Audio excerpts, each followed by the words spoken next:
Today we're going to talk about the AFRB Code Specs worksheet in CFAM. You can sort by name, and AFRB Code Specs will be near the top. So let's select AFRB Code Specs and get started.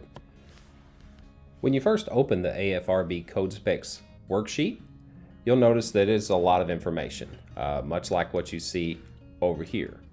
Here you're looking at the actual specification sheet. It's 3,200 pages, several thousand records. This is what AFRB Code Specs parses to show you all the valid combinations you will find for your fund, function, and objects.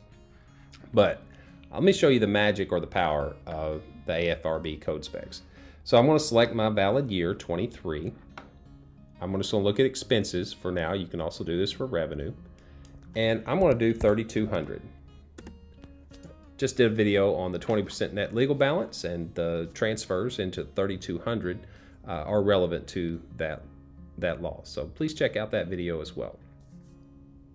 So this is every valid code combination for Fund 3,200. So here's the different functions, and you can see 1105, 1110 through 1179. You can go through there. And this helps, but we want to go a little further. So now I want to look at function 4620, which was non-instructional. Now notice 64500 is supposed to be construction services, but it is blank. And one of the reasons that it is blank is because in FY23, no school has utilized that code. And in fact, they didn't utilize it in FY22 either, which may be due to the myth that we're going to debunk today, that once funds are in 3,200, they can only be used for academic or instructional facilities. That is not true.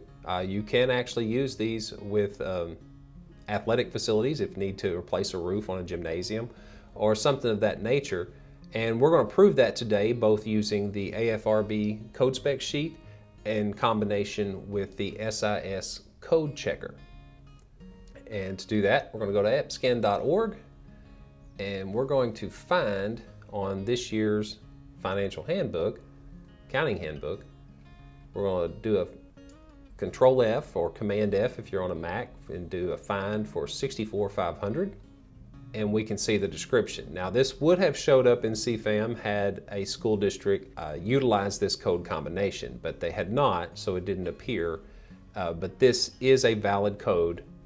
Here is this same code combination, even with a little more detail with the location and the program, to verify that the code is valid. And if you put in program 115, that is athletics. And so therefore you see the green coding is valid underneath. It's a valid code.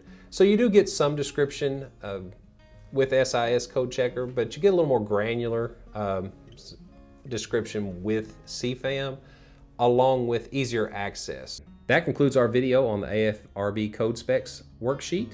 Hope to see you next time.